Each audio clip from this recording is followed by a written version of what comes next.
Will you marry me? And who are you? This guy, he just walks in my house. This is in India 32 years ago. Now, he's tall, dark, handsome, but a stranger. Later, as I talked to him, we find out we went to school together, all the way to high school. But he looks different, like confident. He has degrees now. He has a master's. He has a PhD from American universities. And he lives in America for a few years. Now, I had heard about America, the land of dreams, but not my dreams, I'm a fresh medical grad. I want to save lives in the same town. I want to live in the same town, same old, just fine and dandy with me. But then he's handsome. He has degrees, intelligent maybe. America. Big houses, 24-hour electricity.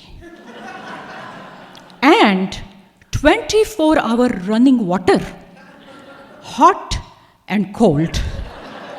But jokes aside, I say yes. And I immigrate to follow the man I don't know, across the continents, all the way, to America. We can't see it like Alaska, from India. But that was spur of the moment.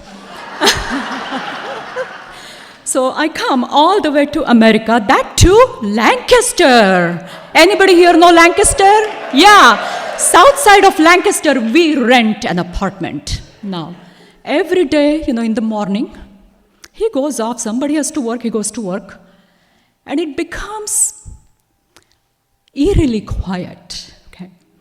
And I open the windows just to see if I can see something familiar to me, like maybe mango trees, But I see the weeping willows, and I weep.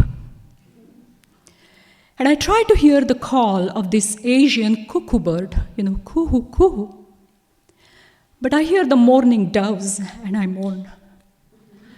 And I open my medical books and just shove them to the side, because am I going to use those skills anymore?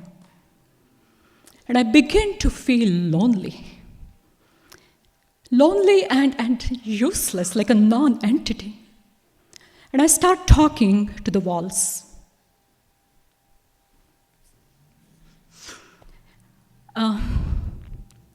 My pager is going crazy in the hospital.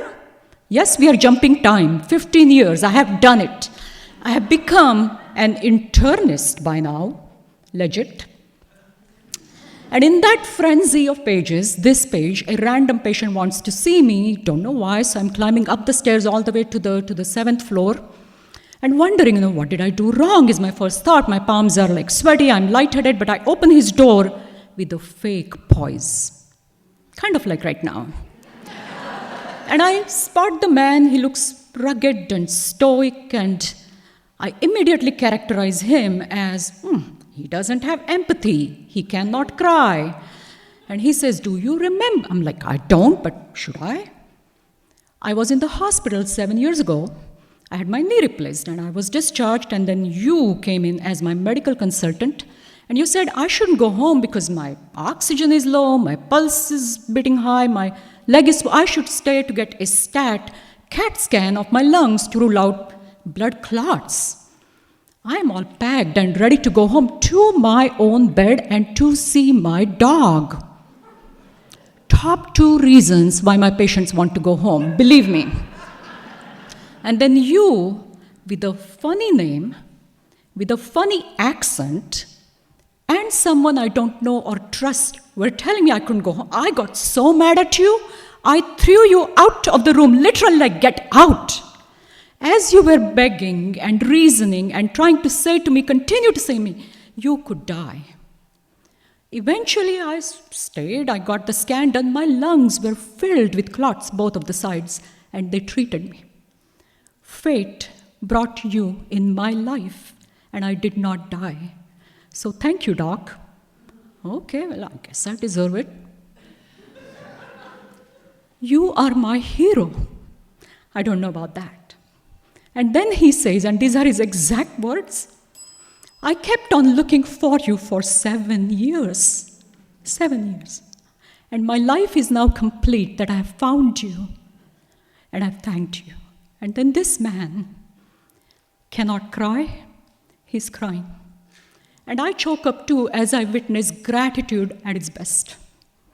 So, my life could have been horrible, but the man turns out my husband, 32 years. I'm not talking to walls, I'm talking to you all. And in that sacred patient room, I am someone's hero. We can debate that, but at least not a non-entity. So I want to confess with all those twists of fate tonight, America, I took a wild chance on you, and you became the land of my dreams too, and I hope you become the land of many others like me. Thank you.